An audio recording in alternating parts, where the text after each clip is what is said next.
What's in the box? Not till you give me the What's gun. in the fucking box? Give me the gun.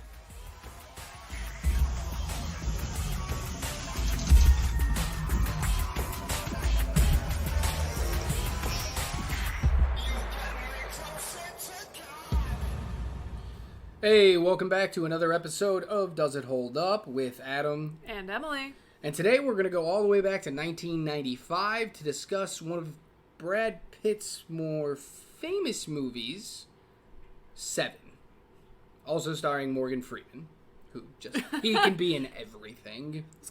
And also, just like it's a side thought. Yeah, I mean, also the voice of God. It's fine. So let's talk about Se7en. This movie, if you don't follow us on TikTok, you should. It's at does_it_hold_up. I know, long, but come check us out on TikTok. I drop some fun stuff on there, like box office for these movies, ratings for these movies, and an additional fun fact that you're not going to find on the podcast. So check us out.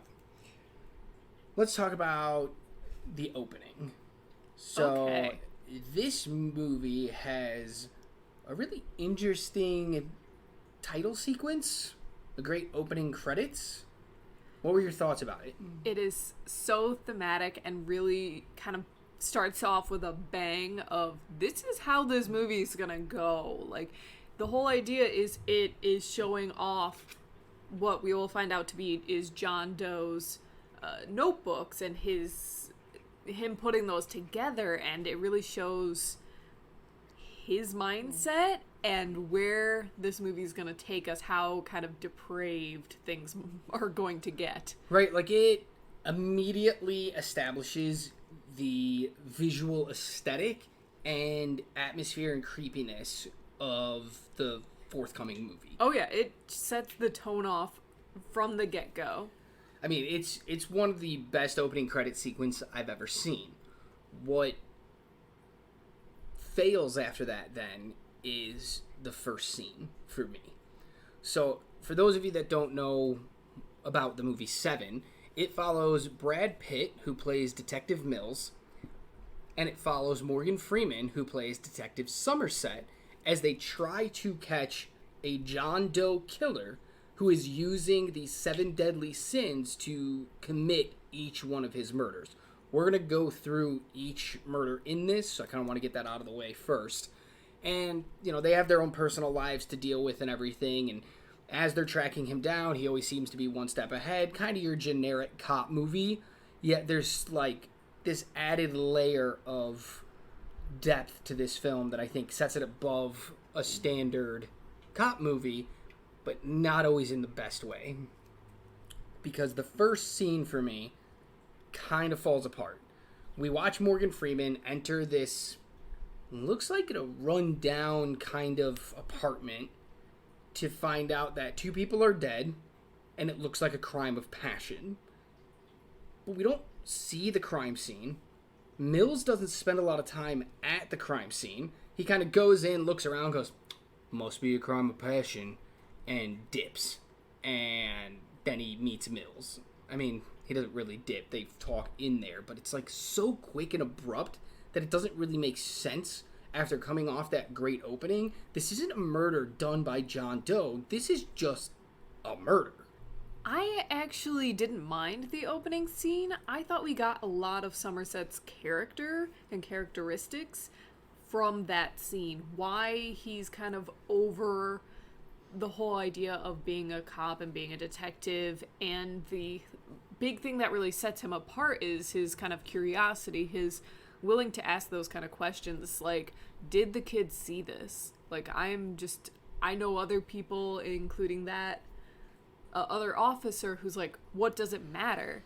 But it matters to him, and that kind of shows you where he's at mentally and how over he is. So I thought it gave us a lot of his character in that quick little scene. Was it necessary? No, we could have probably gotten that. I mean, we get that throughout the rest of the movie. I mean, that is Somerset's entire deal in this movie, is he's just over everything, and he wants out, and he doesn't... I didn't need that scene to establish that, because 5 seconds later, we get it again. Yeah, I think it was just kind of showing that off without Mills kind of being like, no, this is a guy who's been in it for a while and he's over it. Yeah, I mean, I get what it was going for. I think this was just Fincher going, hey, do you like the tone of this movie? Do you like how it's really dark and you're not going to be able to see anything because we never turn lights on? Because that's what you're going to get for the next 2 hours. Are you ready?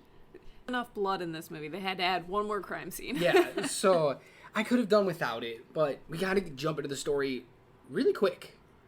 7 minutes into the film, they get a phone call. Somerset gets a phone call that says, hey, there's been a murder. Come check it out. Mm-hmm. And it's the first kill by John Doe. And it's gluttony. Yeah. This is my favorite. As weird as that sounds, you have a favorite murder, but this is my favorite murder in the movie. What do you think? It is definitely unique. That was actually one of my favorite parts of the movie, is how unique the murder scenes are, how unique the way he kills people is. And this one really started it off with a bang and was just kind of top tier of the, like, this is how I'm going to make you die via your sin. So that was... Right, like a lot of other movies would be like, okay, we're doing gluttony. Okay, just kill a fat guy, blah, blah, blah, blah, blah. Just stab him, Just stab him a bunch, and then you killed him because he's fat. Yeah. And this one was like, no. He's fat, but we're going to take it, and gluttony is actually what killed him. Yeah. It's not anything else. It's gluttony. It is the overconsumption of a product. This one happens to be food. Mm-hmm. You know, because I'm sure you can be a glutton for a bunch of things. A glutton for punishment, a glutton for money, a glutton. You can be a glutton for other things. This one was food because that's your traditional gluttony. And it's just, it's brilliant. They go into this man's house, and this big man is sitting at the table, face down on the thing of spaghetti. They find a puke bucket under the table, which has somewhat fresher puke in it. And it's just then, where do we go from here? There's nothing really, like, there's no reason to why this has happened. They don't know it's a serial killer yet. They're just dumbfounded. They're at a loss, which for me felt really real, because I'm sure there's a lot of crimes that detectives get to, and they look around and they get all the clues, and they try to figure out at least something in their head, and nothing. They can't put rhyme or reason to it. Well, especially when you start off with this kind of thing, because the way it looks on the outside could just be an accidental death. This guy literally just ate himself to death. I mean, that actually does happen. So it was the finer details of finding those little things, like the puke bucket, like the fact that his hands and feet were bound. Like, those were the things that they had to look at to really be like, I don't think this is quite what it appears to be on the outside.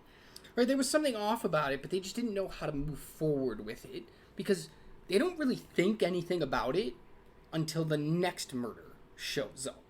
Well, there's nothing for them to go on. There's absolutely no prints. There's no, like, motive that they know of. There's literally nothing for them to go on at this point. Okay, so it's a great first crime scene that has to do with the killer that they're going to be tracking down the rest of this movie. And it gives us a good insight to, I think, the characters as well, even more so than, like you were talking about, the first crime scene with the lovers, because Mills comes in and they're looking at everything, and he's trying to formulate, it's this, it's that, this is what happened, this is how it ended, and he's putting together this whole elaborate story, and Somerset just looks at him, he's like, can you just shut up? Like, just shut it. And he actually looks and starts, being a detective, trying to find things, trying to look at things, trying to, like, formulate something in his head. And it shows, like, Somerset is a thinker. Mills is an actor. He wants to act upon everything he sees. And Somerset's like, no, that's a bad idea. Let's sit, let's think it through, then we can act upon it.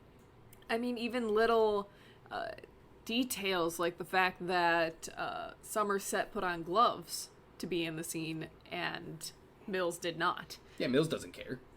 Which is terrible police work, by the way. Well, I mean, he says he's been a detective before. He's like, this isn't my first time. I've been a detective, blah, blah, blah. To me, he feels very much like, maybe he just made detective like 6 months ago. Whereas Mills feels like, I've been doing this for 30 years. Don't get in my way, kid. Switch. Somerset. Somerset. That's what I meant to say. Who did I say? You said Mills. Did I say Mills twice? Yes. So Mills is a rookie and Mills has worked for 30 years. It's the strangest thing. Yes.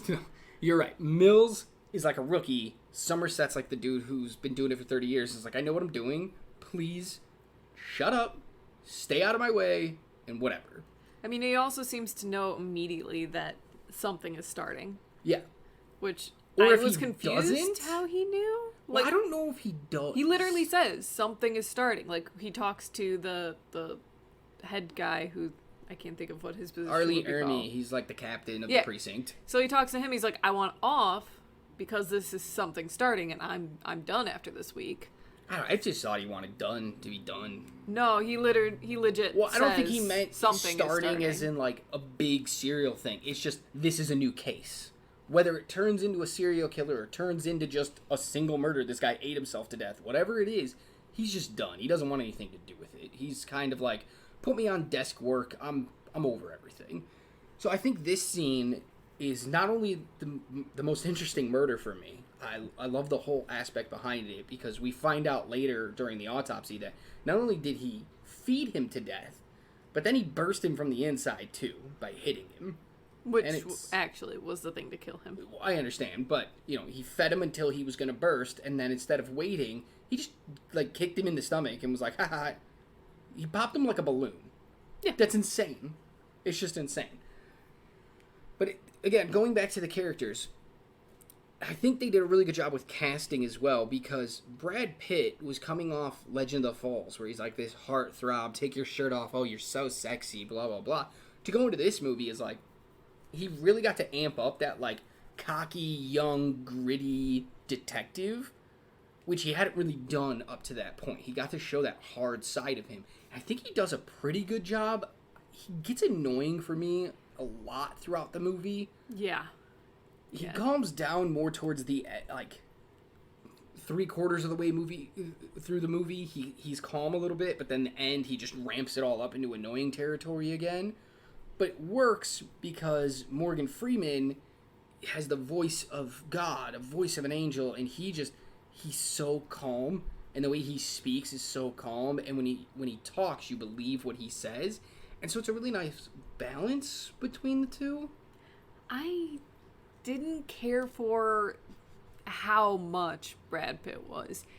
Like you said, he was on the verge of just straight annoying. So I was like, I'd rather just watch this movie with Morgan Freeman's character. Like, I'm more interested in him and what he's thinking than what Mills is doing. Because most of it was figured out by Somerset. Well, that was his whole thing, is he's the smart one of the group. I mean, they find a note card with a quote on it, and Somerset immediately knows what that quote is from. It's... The way I see the movie is, it doesn't really have to do with Mills at all, until the end, and we'll get there much later, but it's just a chess match between John Doe and Somerset. John Doe thinks he's so clever, and he's going to keep everybody guessing and keep on their toes, and he's going to be one step ahead, and nobody's going to be able to catch him. And Somerset's like, hold my beer. You know, he's got this, and the way he formulates, and you believe it. Morgan Freeman portrays it not in a way of like, the script said, I know this, so I know it. His character, the way he acts is just like, I know it because I'm a veteran. I've been around. I've lived life. I know things. Like, I've never seen Game of Thrones, but I've seen the whole, like, meme thing of, like, I drink and I know things. And Somerset's thing is, like, I solve crimes and I know things.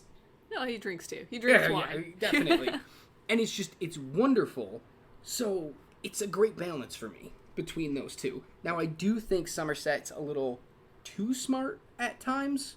Yeah, there's some times that I thought he was a little too smart. I didn't always follow what I assumed were like leaps in thought. Like, I didn't always keep track of how they were thinking, why they came to conclusions. So that part kind of was off to me, but I know that's a personal thing. Like, I know we had to discuss it afterwards and be like, no, there's definitely reasons why they got to here. Like, this movie does a really good job, but some of it's subtle where it can be missed, because this was your first viewing. Yes, first ever. I think if I watched it again, I would almost enjoy it more, because I would see all those little bits. So this is my third viewing. I watched it in, like, 1998 when I was 12. I watched it again when I was in my 20s, and I'm watching it again in my 30s. It's like almost every decade I watch this movie for some reason. I'm not sure why. So I see a lot of the little subtle things of how they get from point A to point B, and we did. We had a whole conversation about it, because you brought up the point of, like, do they ever do detective work in the movie? Yeah, because for me, they just kept, like, just coming to conclusions, and I'm like, how did you get there? I didn't understand it. Like, one of the things with this gluttony murder is there was floor shavings in the food that he was forced to consume. So the captain brings it to Somerset and says, hey, this was in the food, you might want to take a look. Somerset looks at it, and then next thing you know, he's in the guy's apartment at the crime scene, noticing that there's scrapes in the floor. That's where these shavings came from. He moves the fridge, sees the word gluttony written on the wall. There's a note card with the quote on it that he uses to figure out what's kind of going on. And that is kind of a leap. But they show Somerset really looking at these pieces, thinking about the crime scene, and with his 30 years of experience by that point, and the fact that he's too old for this shit, you kind of get the idea of, like, this isn't the first time he's seen floor shavings. He kind of can figure out what it's there, and he was at the crime scene. We didn't see their entire investigation of the crime scene. We just saw him looking at the dead body. It doesn't mean he didn't look elsewhere and couldn't have put those together. And that's where this is, like, the subtle detective work. It's not in your face of, like, a magnifying glass looking at the ground. I need my Sherlock Holmes moment. That's kind of what I think you wanted. Yeah, I want that inner workings, like, I detect this because this and this and this, and right. I know the strength of these floor shavings. And you give this little soliloquy about how you got there. That's not what this movie did. The movie trusted its audience and said, you know this character, here's the evidence, you understand that he put it together, and we'll drop one little thing in there of how he did it.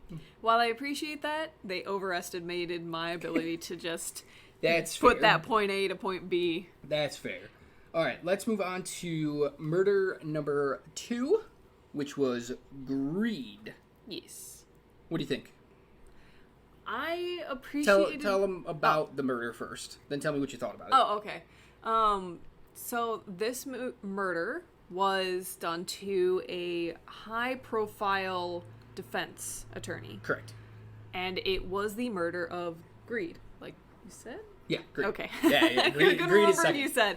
It is the murder of greed. Obviously, the idea of a defense attorney making a whole bunch of money, that's the idea of the greed.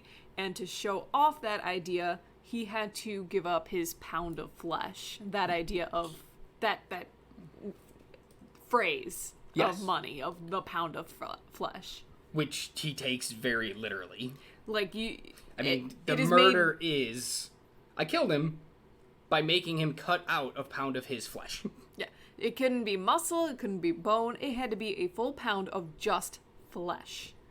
Which is... disturbing. Yes. Luckily, you don't see too much of that. No, you don't ever see any of the murders. It's all just the aftermath, and it's darkly lit, so you don't see a lot of it. And they do a really good job of that old Psycho instinct of, like, we're going to show you what's happening or what's happened, but we don't need to fill in all the little gaps. We're going to let your mind do that. So it's like you see the overall picture, but they don't zoom in and show you this and do that. Yeah. They kind of let your imagination go, oh my god, they almost that's do what it happened. Tastefully. Which is insane to think about when you're talking about pound of flesh on a scale and blood everywhere. How is that tasteful? But you're right. That's what they do. Yeah, they don't almost glorify it in a way that a lot of other movies of this sort would do to kind of get that shock There'd factor. be blood splatter all over the walls, and there would be this and that, and it would make it look cool, like, ooh, the detectives are going to have such a good time going through this because there's so much to do. And it's like, no, this dude's just in a clump, on the ground, in his underwear, tied up with his hands in his ankles, with the scale and a pound of flesh and blood written out in greed. Yeah. He was always very, you didn't need to guess what sin it was. And I was kind of hoping you'd be able to do that at the beginning. So I was like, oh, haha, fat person died while eating food. They're obviously gluttony. And I thought I was going to get to be able to, like, see, like, make my own deductions of what sin they were, but then they started just writing it on every scene. This is the one where you see the word before the murder. Yeah. The rest of them you get to see the murder first, so you can kind of know which one it is before they reveal that either you're right or wrong. But it's kind of easy to pick these ones out. They weren't really trying to hide what sin it was in any of these murders. It was very much in your face. Yeah, but then I also thought that, you know, the accountant... attorney could also be, like, lust for money. Like, being a little bit more... Yeah, but once you're talking about money, I mean, your initial thought's always going to be greed. Yeah, but you could also be, like, gluttony. You have too much of it. Too much of it was the idea substance. that it could almost... If you didn't write it out there... I mean, they had to figure out which ones were coming next, but if you didn't put it out there, you could kind of be like, okay, this is... Don't have the traditional sense of these 7 deadly sins. Sure, but wasn't it John Doe's entire plan was, I'm doing the 7 deadly sins? It's not he's not trying to hide it. He's not trying to be like, can you figure out what this murder represents? Because it's not just a normal murder. He's like, dude, I killed him. It was greed. That's why I killed him. Yeah. So they don't really try to hide it. So that's why I get that. But I wish there was at least a little more time before they revealed it so that you could kind of piece it together yourself. Yeah, because that was, like, at least in the first scene, I was like, ooh, I can figure this out. I know which sin it's gonna be. Yeah. But they took that away from me in the second one. But it's cool because it's only Mills that goes to the greed murder because Somerset has requested to not be a part of this. And they don't know they're connected at this point. And they don't know they're connected. It's just another one because they didn't find the word gluttony at the first crime scene the first time they were there. They don't find the word gluttony until a little while later when they start realizing that, okay, this is a sequence. This is a serial killer. Same person doing these. And then they go back and find it. So it just says greed. And Mills is like, crime. Somebody was mad, blah, blah, blah. And then they realize the guy has a wife. They have her in a safe house in case the killer's coming after her too because her picture has blood circles around her eyes, like, oh, she saw something. And they're like, oh, crap, we gotta go keep her safe. And then Somerset's like, yo, let me in on this. he does that throughout the film. Along. And that's part of what the captain said to him is, like, you couldn't see yourself doing anything else. Like, you were made to do this. And he asks to be removed, and the captain's like, no. And then he finds himself kind of butting into Mills' murder, because mostly he figures out that they're connected, and he's just like, okay, I'm all in again. Yeah, well, like, not even all in, because he's still like, I'm not actually a part of it, but I have ideas. I want to run past you. I was gonna say, it's almost as if he doesn't quite realize that he's doing it, that he's like he doesn't getting think invested. He's a part of it. He just, it's interesting to him, so he's not officially a part of it. Because every time somebody tries to get him involved, he's like, no, I'm not a part of it. But then by the end, he's like, yo, let me in on this. I'm not going to quit yet until we're done. Yeah. So it's just interesting. So they show up and they talk to the wife and they're like, hey, look at these pictures. Do you see anything? Do you know what happened? Do you know why it happened? She points and she goes, hey, that picture is upside down. And again, this is where you were like, do they do detective work? She says, yes, the picture's upside down. So they rush back over there. And they take the picture down, and they're feeling around for hidden compartments, for anything. They're looking at the wall. They cut off the back of the picture. Nothing. And this is where Somerset becomes a little too smart for his own good to further the plot. Because randomly, he just is like, no, there's got to be something. And he jumps up on the dresser that's there, and he takes out his... whatever that fingerprint powder stuff is that they splash around everywhere at crime scenes looking for prints, and he just starts looking for prints on the wall. And luckily, he finds a whole bunch. And that's where it's like a little bit of a leap, but at the same time, what else would you do?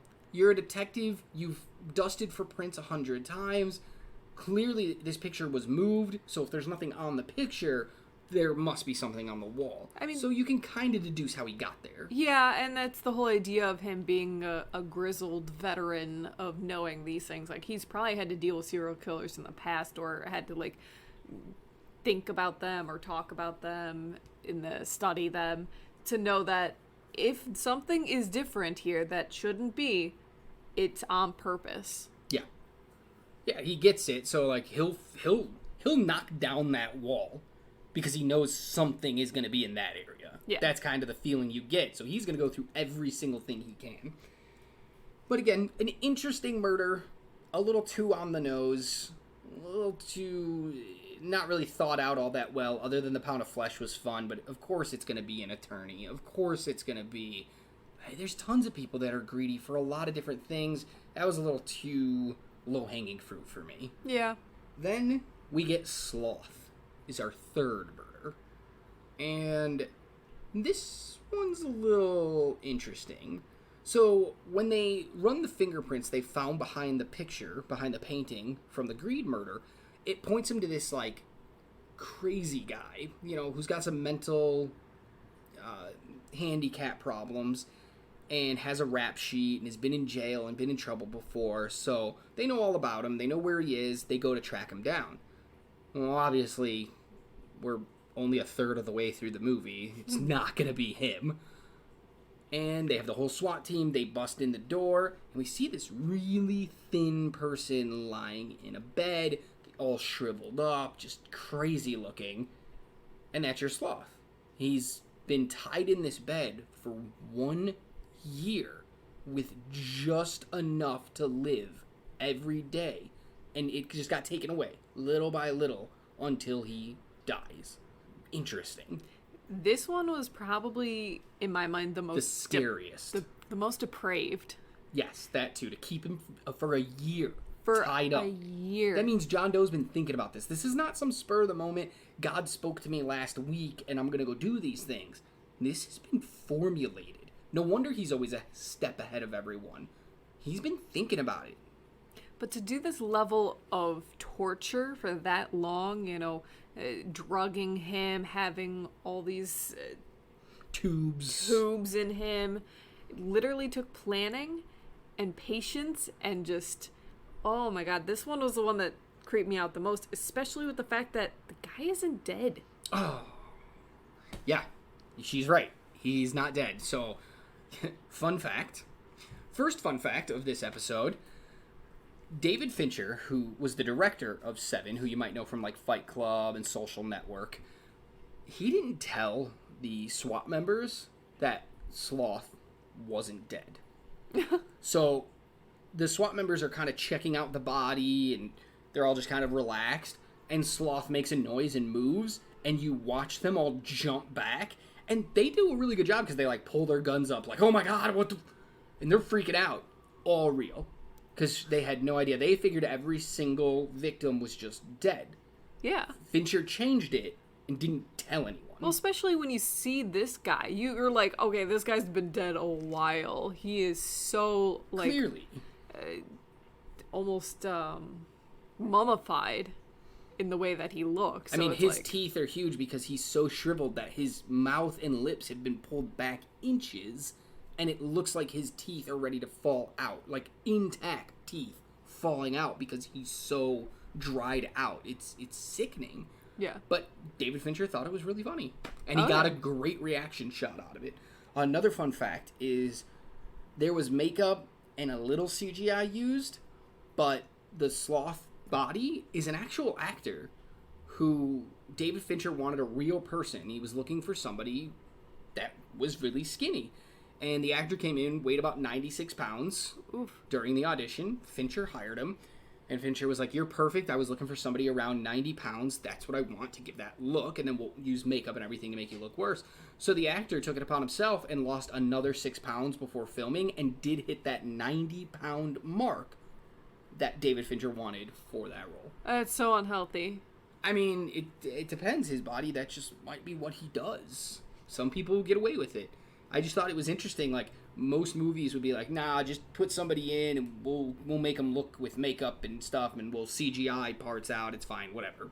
And Fincher was like, no, we need that realism. I'm going to find the skinniest actor I can find and put him in that bed. I was going to say, it goes along with our love of practical effects. Oh, yeah, absolutely. And this movie's just wrought with them. Oh, yeah. If you do something practically, it will age a lot more gracefully than CGI. Correct.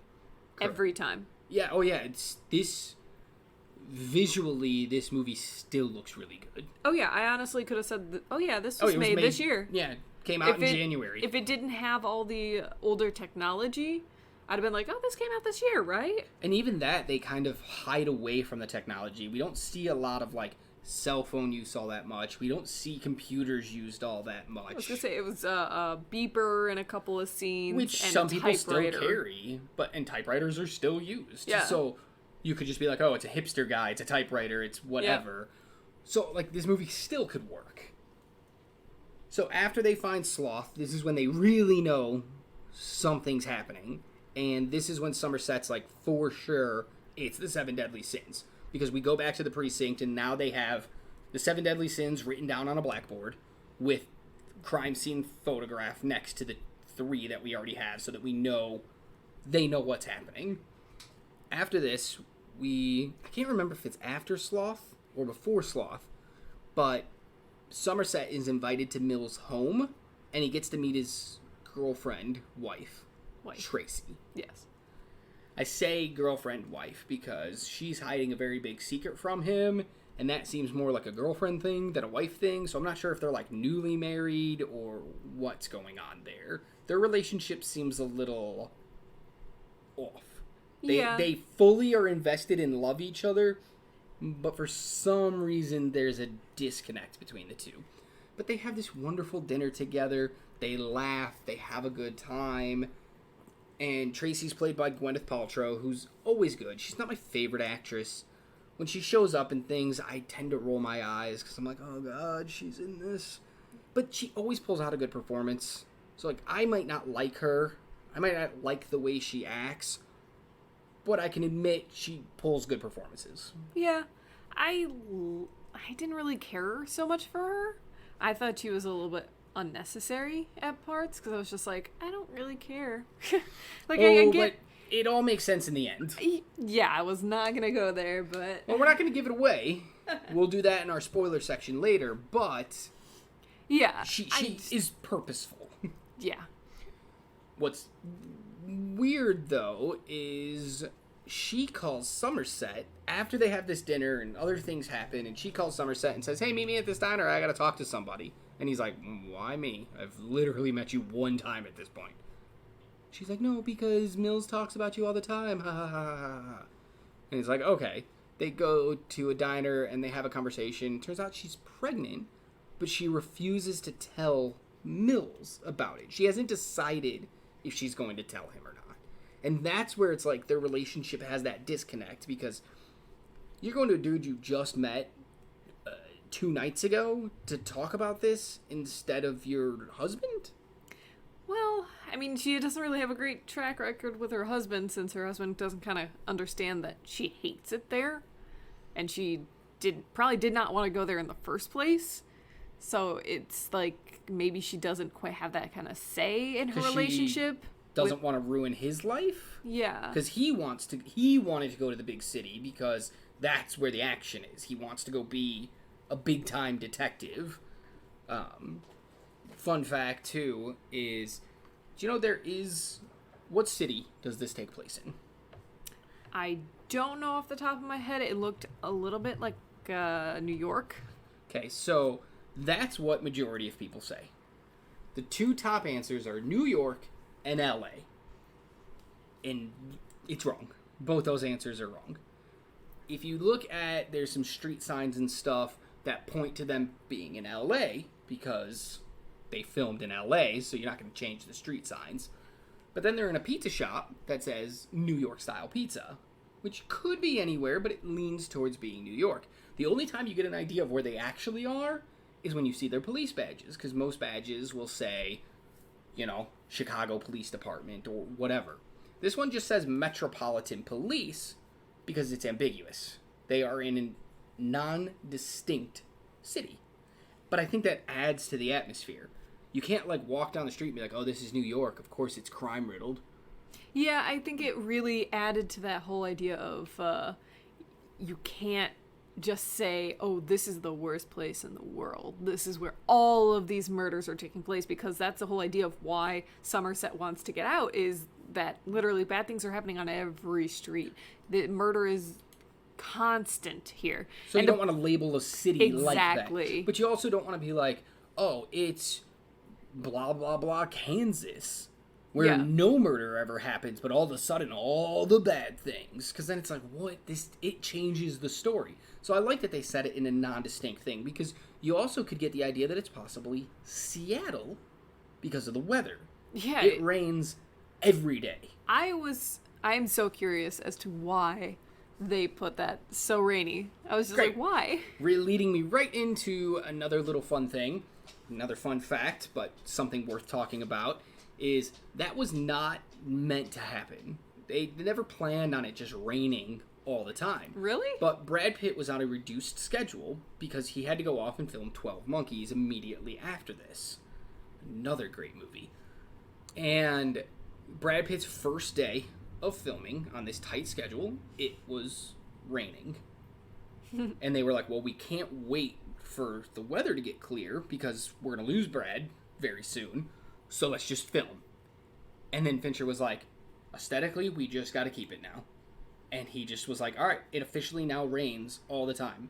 It only doesn't rain in 2 scenes. One of them being the very end of the movie, and one of them being early on in the movie. So it's almost like they're bookended by not raining, and then the entire time the John Doe murders are happening and they're tracking him down, rain.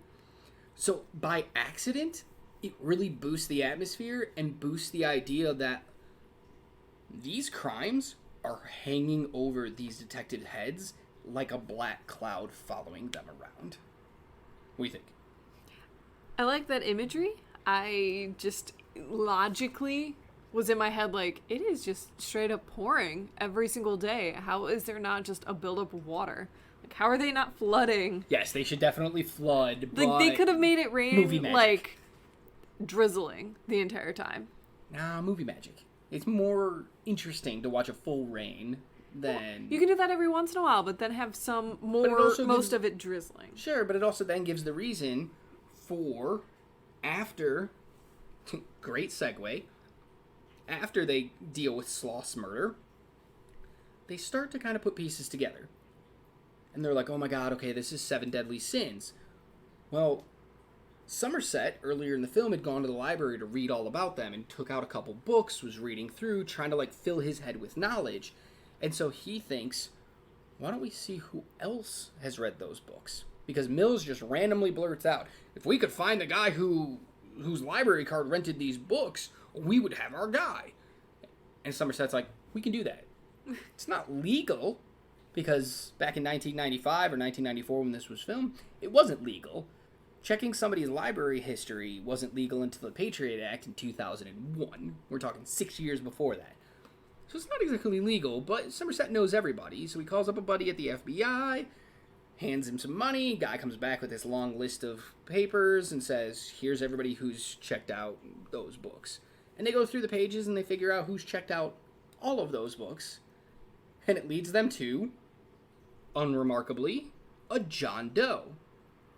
The name the guy actually uses to get a library card. How that's not suspicious to the library, who knows? Because he uses a fake name, but he doesn't use a fake address. So they find him, and they go to his apartment. Which I found kind of convenient. Like, of all the things, he checked out every single one of the books they looked up. Like, you didn't miss one book. I mean, they might have missed one. He might have checked out more, but they were looking for, like, these specific books because each crime scene was based off of something out of those books. The quote was from one of the books, from Gluttony. Yeah. The idea of 7 deadly sins, there's a book, Dante's Inferno, about the 7 deadly sins. So they kind of put it together, and these are when you watch Somerset in the library earlier in the movie, he doesn't have just like 3 or 4 books. He's got stacks of them. So I'm sure he took notes and said, these are the books that would give us the most detail. Let's check on these ones. Yeah. So you can, again, And you you can just kind got of put it lucky together. that there was only one who checked out all of them. They're not exactly books that people just read for fun, but Mills even makes a joke. This could be our guy, or this could just be a college student writing a paper. Yeah. So yes, they get a little lucky. Yeah. But movie suspension of disbelief, you kind of got to let some of those things go. At least they explain how they got there. And they're kind of self-referential in the whole idea of Yes. it could literally just be someone writing a paper. So they get to the apartment, and they're like knocking on the door, and they're getting ready to take this guy down, and a mysterious shadowy figure appears in the hallway and just shoots at him. Notices they're there, shoots at him. We get this wonderful chase scene in the rain between Mills and John Doe, where Mills falls and is beaten. He's beaten, he's bloody. John Doe has the gun to his head, but he does not pull the trigger. Somerset runs up, and John Doe takes off. What do you think? I didn't care for that chase scene, mostly because it was very hard to follow. It was super shaky cam, but, that's because they're running. Mm-hmm. And it was so dark, you couldn't really tell who was who, so I struggled with that scene. But I thought it was so...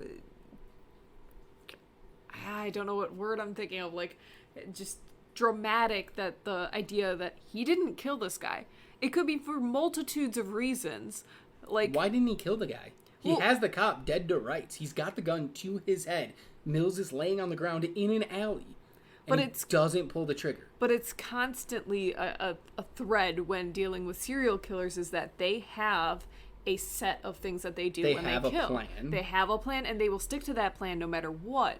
They will not kill if it doesn't go to that kind of plan. If it's not that time, Yeah. or it doesn't make sense in the moment. He did not fit that 7 deadly sins theme that he's going for, so there was no reason to kill him at that point. But it also goes back to the rain, because, how come Mills just didn't see him?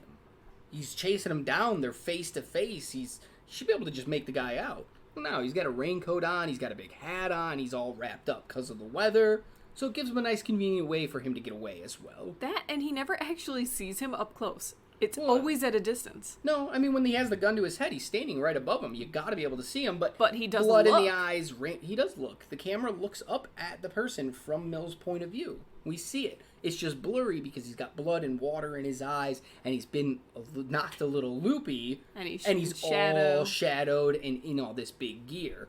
So, once again, atmosphere plays into the overall story. Then we kind of rush past the next 2 murders. Which I feel like we spent too much time on the first 3 that, the last 2 come at the end of the movie. So to fit these other 2 in, they were just like, they happened! Move on. Because we go to Lust, which, you want to talk about depraved? Yeah, this one was gross. This one is the grossest of all of them. Maybe not the most depraved, but obviously the most cruel of all of them, and strange, because he goes to a well-known motel where gentlemen take prostitutes to have sex, and he knows what girl he wants to kill, so he just waits for a guy. A guy shows up, he goes in, puts a gun to the guy's head, and makes him wear, for lack of a better term, a knife strap-on. Yeah. Over his penis. Puts the gun to the guy's head while he's wearing it, and he says, now have sex with her. Yep. And the guy does. And that's how she dies. I'm not sure how that really relates to the lust part, other than obviously it's a prostitute and sex, but the guy fitting into the lust murder doesn't work for me, because the other murders were only those people. Nobody else was involved. It was definitely a move away from his usual MO of the person who has the sin is the one who dies, because in my eyes, he's punishing the guy for having lustful thoughts That's what I thought too. Is he should punish the guy. The guy is the one lusting. The other girl's just doing her job. Yeah. She's not the lustful one. The guy is lusting after her. Unless he's talking about the idea that she's the embodiment lust. of lust. Yeah, she's the idea of creating lust in these people. She's the one making guys like cheat on their wives, because one of the parts is John Doe asks the guy who does it, like, are you married? Like, trying to make it almost worse. The idea of lust and that being a sin. So it was a little confusing, but it kind of made sense in my head that he was like, no, I'm gonna torture this guy for being lustful at the same time as torturing this girl who is creating that lust. Yeah, it just is. This is the murder that doesn't sit well with me. It doesn't really fit. Most serial killers, BTK killers, Son of Sam, like all those, they have a pattern. And they don't break that pattern. They know exactly what they're going for, when they're going to do it. They follow a routine. And this seems to break John Doe's routine. So I don't care for it. Yeah. I don't know. I didn't mind it, mostly because of that idea that he's punishing both of these sinners. Because now that guy has to live with the fact that he murdered a girl by having sex with her. Which I think would have worked in reversed. If he would have found a way to have the woman kill the man during intercourse, and she has to now live with that, even though I know she's already got a hard life and has to live with a lot of stuff, but adding this onto her plate would have punished her and also killed the man lusting. Yeah. So it just, I don't know, it could have been better. Mm-hmm. It could have been better. But they get the guy, because obviously she's dead. The guy's tied up to a thing. The owner of the hotel calls the cops. They show up. They take everybody in for questioning. This is where they get a little more information about John Doe, about how so far up to this point, there's only one person that he has killed in that moment with his own hand, and that's Gluttony. Gluttony he forced to eat and then kicked him to explode him, whereas with Greed, he forced that guy to kill himself, basically. And then with Sloth, same thing. He gave him enough food and stuff, and he tortured him to the point of death, but he wasn't the one that actually, he didn't shoot him, he didn't stab him, he didn't... Well, he wasn't He's dead. responsible, and he wasn't even dead. So he was responsible for getting them there, but he didn't do the final blow, except for with Gluttony. And same thing with Lust. And they're, it's a little weird. Why isn't he the one actually committing the murders? Well, I thought it was the idea that this sin is what is going to kill you. I'm not killing you. The sin is. Which is, again, I get that, and that's why the Lust one doesn't work for me. But they get all this information, and they're starting to kind of really piece it. They have a good idea of who John Doe is now and what he's going for. They're like, he thinks he's some holy guy who's working for God, who's blah, blah, blah. And they're in on it now. They're figuring it out. Never mind the fact that we have actually been into his place at this point. They got to read his journals. Oh, right. That's how they found the girl. There was a picture of her, so they knew what girl he was going for. And they actually found out who John Doe was, and the fact that they'd actually met him before, which was one part that I found really neat and probably really... Twice before. Twice before that I know of. There might be more, and I really would have to watch the background for the movie, because you're right. When they are going up to Sloth's apartment, after they find Sloth dead, and they're working on all that, and they're collecting clues, a photographer is standing on the stairwell, taking picture of Mills and Somerset. And Mills gets in the photographer's face, smacks the camera away, and yells at him, sends him away. And who was the photographer? John Doe.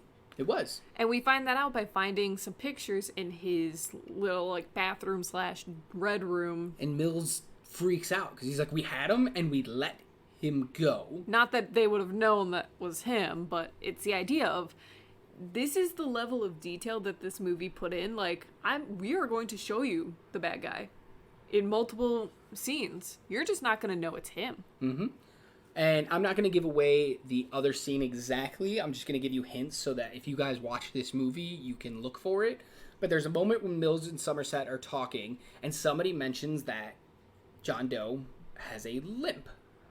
And at that moment, you actually see a guy across the street from them, staring at them, and then walk away with a limp. Really? Yes. I'm not going to tell you what scene. You'll have to watch the movie and pay attention. And there's probably more. And that's amazing to me. These are just the two I know of. And obviously the one is very specific because they mention it in the movie. Yeah. The other one I happen to notice. And I bet there's more. I just have never seen. I feel like it's going to require a rewatch just for that. Just for that, though. That doesn't mean the movie holds up. It just means I want to watch the background.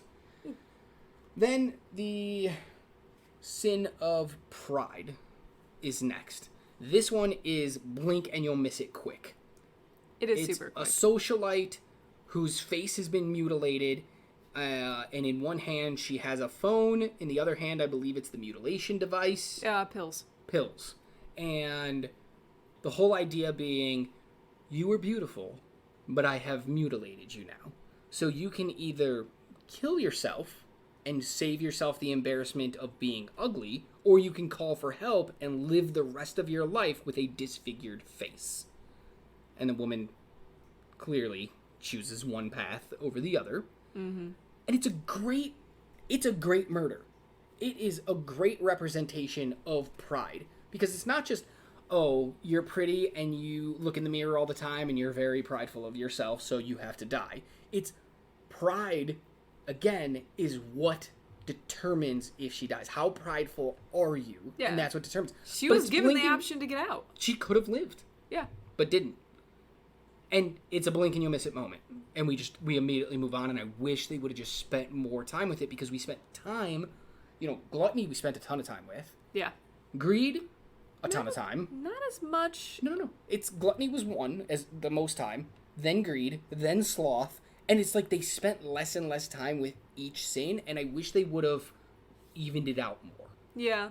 Because I didn't need as much time with gluttony. I know that was the first one, and they had to really set it off, but we could have spent less time and added that time to pride and got some more clues, because right after pride, we jumped to the climax and the resolution of the movie. The end game, basically. Yeah. So, normally this is the moment where we would go into spoiler territory. We would warn you guys. We would put in the description the timestamps. This movie isn't one you can talk about without spoilers, without really giving stuff away. And this is where a lot of our honest thoughts about how this movie came together are going to happen. So, we hope you've seen it. If you haven't, watch it and then come back and finish this episode so you can kind of understand where we're coming from. So just be warned, there are spoilers coming, but yeah, they have to exist. Although, to be fair, this is my first time seeing this movie, and I already knew the ending because of so many other things that talk about it. It's a near 30-year-old movie, Yeah. and what is it, 27-year-old movie? Yeah. It's been out there. Everybody's seen what's in the box. So, Yeah. they get back to the precinct after Pride, and they know what they're doing now. They just have to find him. Yeah. But they don't, because He comes to them. he walks in the front door of the precinct and just says, "Detectives, you're looking for me." Detectives. Like, he really has to scream for their Great attention. moment, though. Great, tense moment. What ruins it for me? John Doe is covered in blood. Oh, yeah. And not a damn one of those police officers or anybody in that pay him any mind until he gets Mills' attention. Why was he not tackled or thrown on the ground or thrown up against a wall and start being questioned? Why does he have all this time to call the detectives? Oh, yeah. Somehow he gets a cab there, too. Like, Well, that doesn't bother me. It's a cab. Cabbies don't care. They just want their money. It could be... Yeah. He could be a vet coming home from work and it was a bad surgery and to he be didn't have a fair, change of clothes. at the police station, they could have also seen him as a victim, seeing all that blood, But and either be way, like, you oh my still god, are you pull him okay? aside and talk to Yeah. him. And they just let him stand there. And then as soon as he gets Mills' attention and Mills turns around and says, "Oh my God," pulls out his gun and says, "Don't move," everybody scrambles and starts reacting like, "Oh my God, there's a guy standing here covered in blood." Dude's been standing there for 2 minutes. Well, it kind of goes along with a big theme in this movie where the police are absolutely useless besides the detectives. The two detectives are not. Everybody else, who cares? Yeah, they're literally like, whatever. You can go look at the crime scene because I didn't notice anything. It really, like, painted the police in a really sad light, those who weren't at level of detective. Correct. But, that was kind of what they were going for, and it worked. It paid off. Yeah. So, it's Kevin Spacey. Now, Kevin Spacey is a very problematic man in real life. Again, we don't get into that kind of stuff.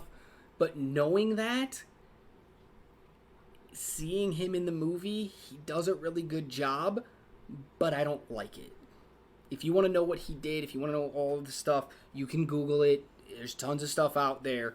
But I know it all, so the minute he shows up, and I know it's him, I've seen the movie, and it just bothers me. And I know we can't go back and change the past. We have a running joke every time there's a problematic actor in a movie.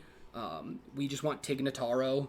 She's a wonderful actress who, in a movie that came out in 2021, I believe was Army of the Dead by Zack Snyder, and there was a problematic actor after the movie was completely finished. There was a problematic actor that Zack Snyder chose to remove from the film, and using green screen and computer wizardry, he input Tig Notaro into all of those scenes.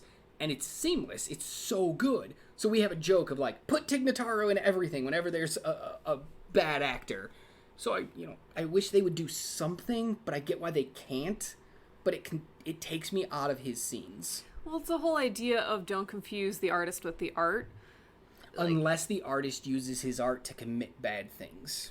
Then I cannot. If it had nothing to do with his career, I would have been totally like, I can separate. But he used his career to do bad things, and I cannot separate. And it takes me out. Yeah, I mean, a lot of people do that, especially in that industry, or at least they used to. Hopefully it's changing with everything going on. But I thought his performance was really good, unfortunately. I know, it is. It is. You can hate the guy, but his performance at that time was really good. Which is amazing, because he only has, 10 minutes of screen time. Yeah. In a whole movie. It's 10 minutes of total screen time. And it's so good. I just wish it was anybody else. But that's besides the point. So, they obviously tackle him, they arrest him, and they're like, cool, everything's done. And his lawyer shows up and is like, hey, my client says there's 2 more bodies. Obviously, because, they're only at 5 of the 7 deadly sins. And why would he turn himself in without having without the other completing? 2? He's got a plan. He's smart. Yeah. And the lawyer says, but he will only show you these 2 other bodies if Mills and Somerset take him there.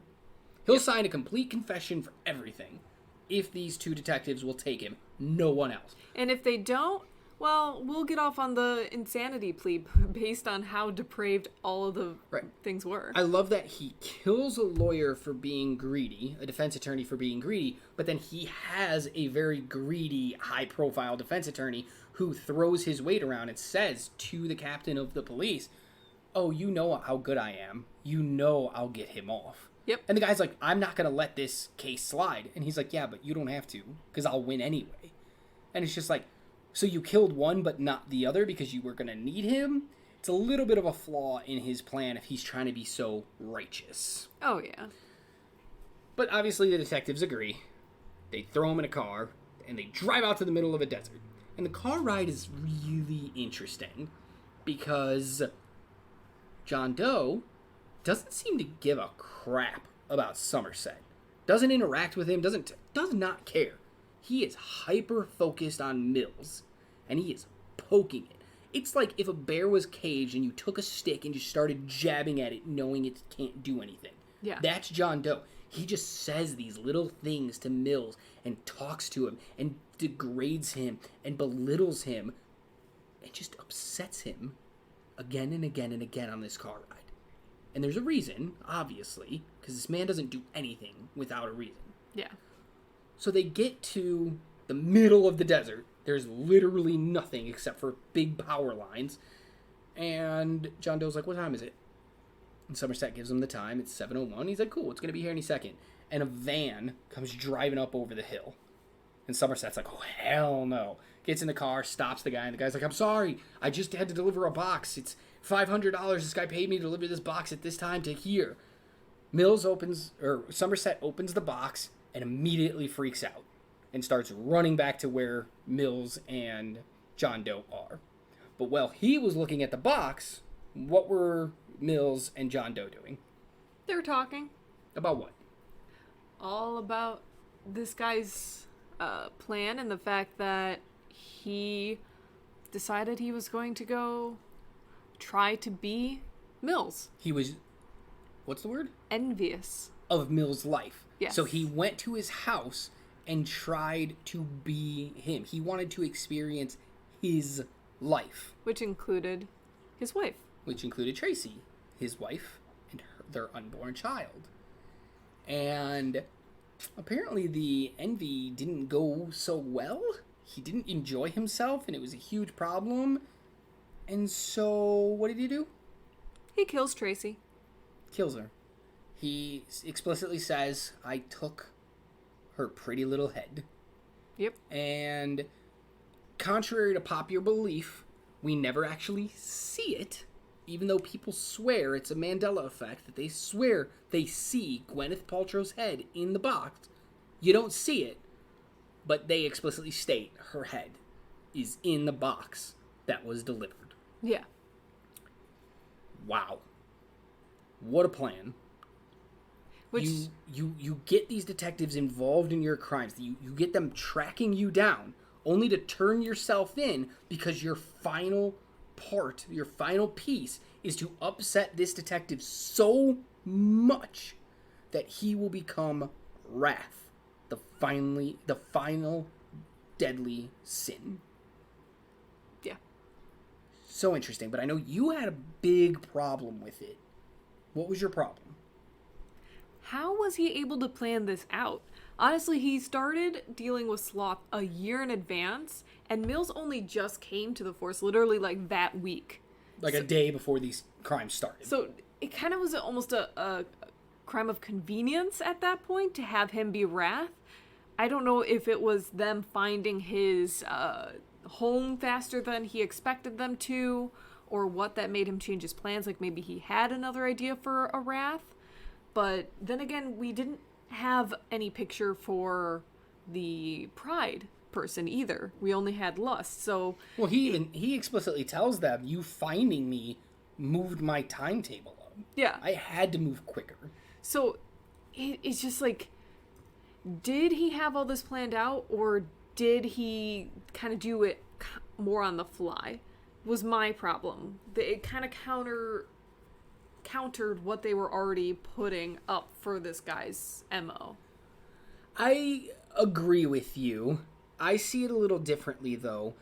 I think he modified his game to include Mills when Mills appeared. But I wonder, it's been basically a chess match between him and Somerset. They both think they're the smartest man playing the game, and who's going to outwit the other.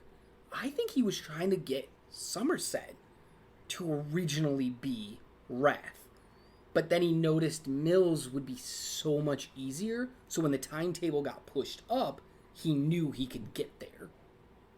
Well, I don't know about that, but now that you're saying it, I'm kind of wondering if he decided to use Mills as his final piece against Somerset, because the idea is that Somerset wasn't there to talk him down. And that was what got him to the wrathful stage. Like, no, nothing you can say to him is going to stop him from finishing my plan. Yeah, absolutely. I mean, that's exactly what his plan was, and I think that's what changed by having to move it up. Like I said, I think his original wrath was going to be Somerset. We found out earlier Somerset used to have a family. He used to not be so depressed all the time. He used to not look at life in such a shadowed way. He had a family, everything was good, and then the job took its toll. on him and his family, and it all fell apart. And I feel like that's a way you can really get wrath out of somebody, if he pushed him. So I think that might have been his end goal, but when Somerset got a new partner and realized it's this young, cocky detective who's easy to anger, how easy was it to just be like, all right, cool, I killed your wife. What are you going to do? And Mills shoots him 6 times. Yeah. He completes the plan. He dies as Envy, and he gets Wrath to commit it. Now, that throws off his MO a little, too, because Wrath doesn't die. Can't die. Sure, he's going to be arrested, and he's going to go to jail, and his life is over, basically, but is he really paying for his sin of wrath at that moment? He's a detective. You know he's not. He's a detective who killed a serial killer, who killed his wife. He's not going to jail for a long time. He's not. Nothing super bad is going to happen to him. It's not really punishment for wrath. I had a bit of a trouble on both ends of that scene where Envy didn't really kill John Doe. Like, Wrath killed John Doe, not Envy. Because he was envious. I get what you're saying, and you gotta stretch it a little bit. Mostly because Envy would have been the hardest one to get someone to die from. Exactly. How do you kill somebody due to envy? You don't. You get one of the other sins to do it. But then my thought goes to Wrath and the idea that he was left alive. But that... So was Sloth. And Lust. In a sense. In a sense, yes, in a sense. So it's kind of dealing with the idea of, are these sins killing these people in the traditional sense of you are dead? Or is it killing something in them? I don't know, and that's where this movie falls apart for me, is right here at the end, because it's a wonderful, one of my favorite things about this movie is it jumps right into the story. Yes, we have that initial crime of passion that I don't like at the beginning, but it's 7 minutes in, we get the gluttony kill. Yeah. And we're immediately into the story. A lot of modern movies would just be like, we need to do 20 minutes of setup, then kills. And this movie's like, no, we're right in. Let's go. We know what world we're in. And then it's a nice slow burn. The kills don't come like one day after another. There's days of separation. There's time. And we get this wonderful build where we get characterization. We get to know these people. But I think at the end, looking back at everything John Doe did, and then how we end up, it's such a great scene. Brad Pitt's whole like, what's in the box? It's a meme for a reason, and it's recognized by everyone because it's so good. But it doesn't make sense. No. The ending does not work. It's a bleak ending, which the whole movie is very bleak, but I feel like this is the weakest part. Not acting-wise, not cinematography-wise, not directing-wise, straight up story-based. The ending is the weakest part of this entire movie. Yeah, it just falls apart in the whole idea of it just felt more winged than planned. And it kind of takes that air away from John Doe. Yeah, it's like Wrath and Envy. How do we commit murder with these sins? We don't know, so we're going to force feed that Envy was killed by Wrath, and Wrath is going to die, quote unquote, because his life is a little too hammy, a little too shoestrung. It doesn't work for me. Yeah. Although I do appreciate that John Doe won. He completed his 7 deadly sins. He 100% in his mind won. Yeah. And that's what he was going for. My other big problem is he won, but so what? What did you accomplish? You didn't change anything. What was your big plan? He talks about in the car ride out there that, like, God spoke to him and planned. He even compares, like, the sinners that he killed to, that would be like trying to save the people of Sodom and Gomorrah. And it's like, okay, obviously, if you guys know that story, they were very sinful people and God smited them. So he's doing the work of God. He's smiting people. But why just these people? you didn't leave a lasting impression. Nothing's going to change. Your work is meaningless. Because you also, the gluttony guy he killed is somebody who just never left his apartment. So, I doubt he really had family or anybody that's going to be affected by this. You killed a prostitute. Usually you're a prostitute because your life's not going great anyway. You killed Sloth, a deranged man who had a rap sheet anyway and was living alone and didn't have a lot of family. So what did you actually accomplish? Well, you're still gonna be known as a serial killer. Sure, but... And they're gonna have people being like, well, 7 deadly sins, because, But he never the said... high-profile ones, he does still have it written out there that this is for greed, this is for pride. It's not going to change anything. It was one person. People are going to be like, oh, he killed these people because of the 7 deadly sins because they were super greedy. I'm not super greedy, so it's fine.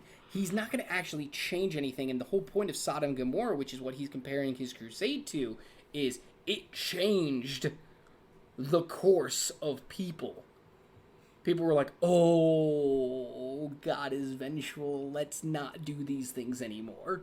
Yeah. And here it's like, I don't know, some dude just killed people. Who cares? To be fair, he needed more victims. We don't know that he didn't have more victims. Like, he has literally hundreds of notebooks full of notes that he's been taking. And when we get, like, the opening sequence of the...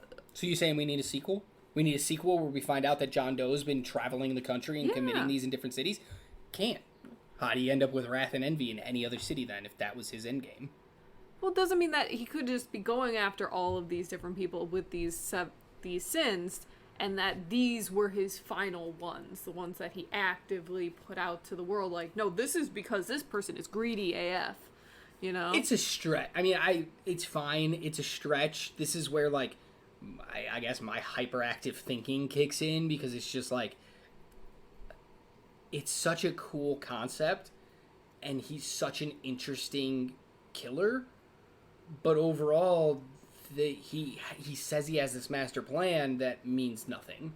So I don't like it. It doesn't work for me at all. But I liked the slow build. I liked everything. It fell apart in the end.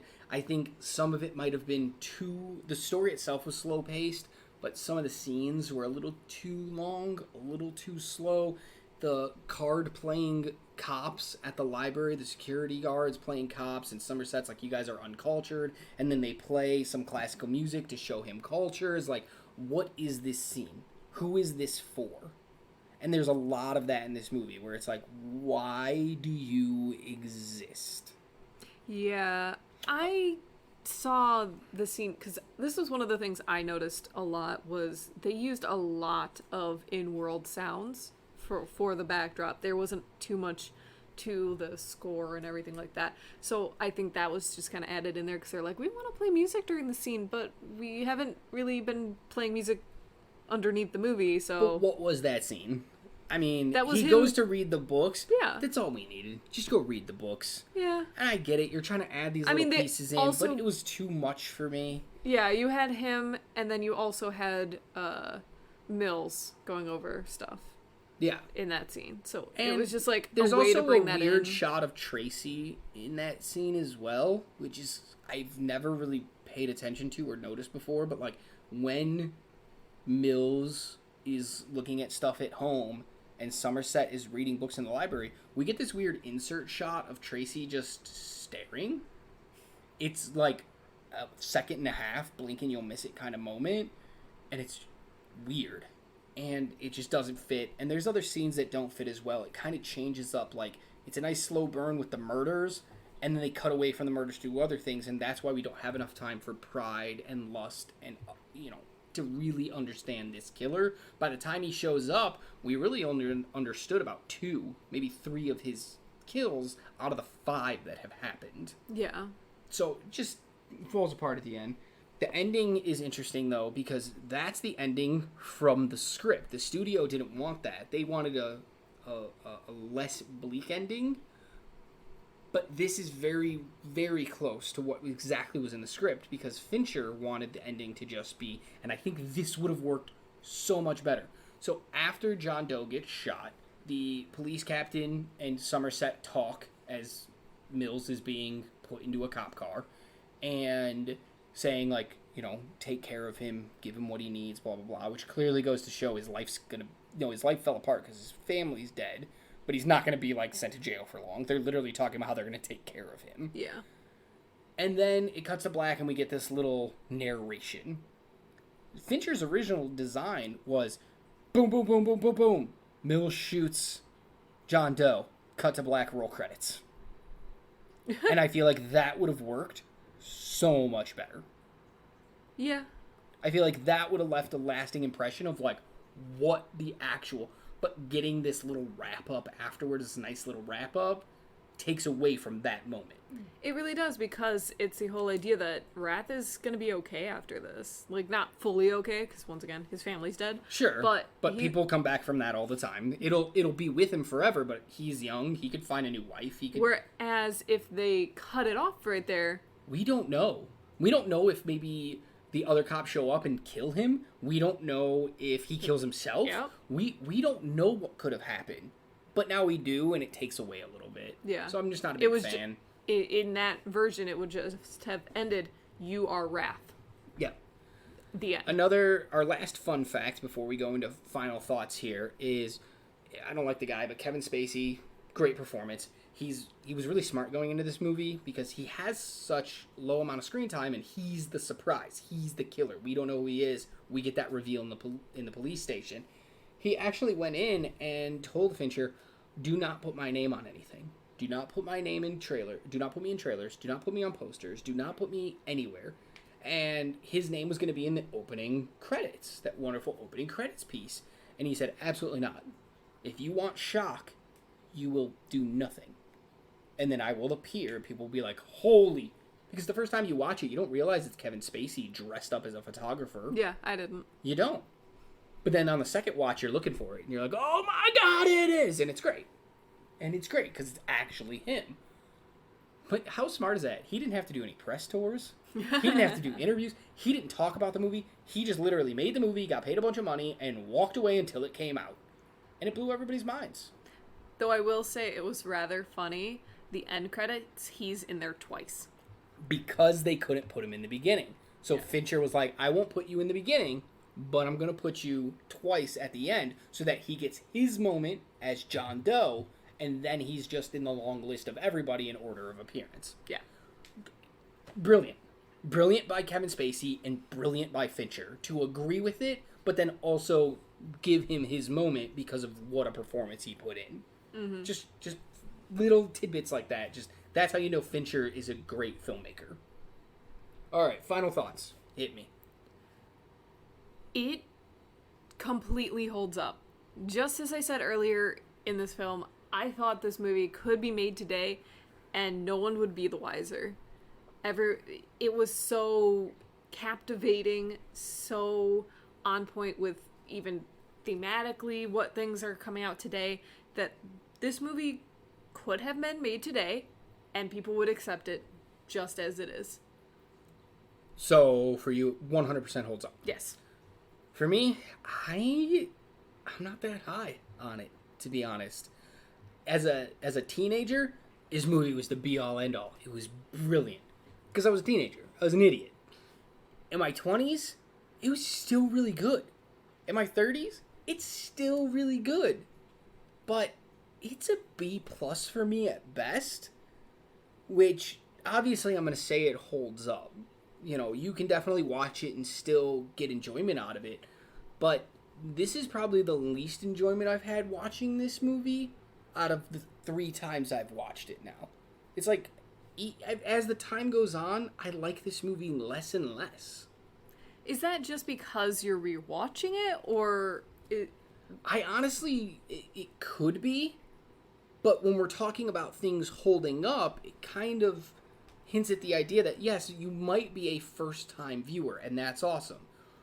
But more likely, we're talking about these old movies because these are movies people have probably seen. Maybe they want to show to somebody. Maybe they want to rewatch.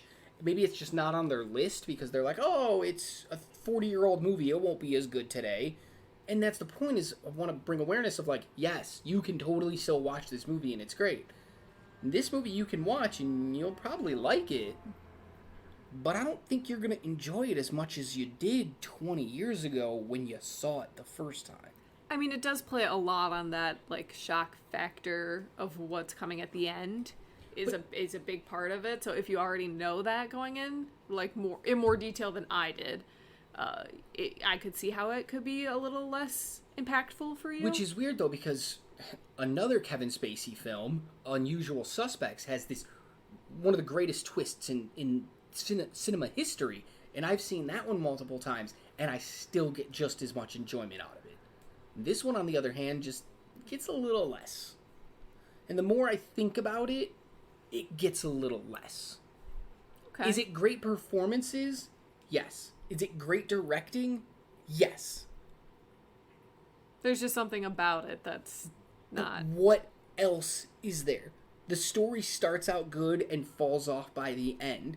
The atmosphere is good, but a little too dark, a little too... You needed to change it up a little bit as the movie went on. So it's like two great things mishmashed with some okay good things. But the more I watch it, and the more time gets away from when it first came out, those okay good things get to be just okay things, and then just meh things. And it brings those great things down a level as well. So does the movie hold up? Yes. In 10 years? 5 years? My answer might change. Yeah, I could see that. So, alright guys, there you go. If you're wondering, we both say it does hold up.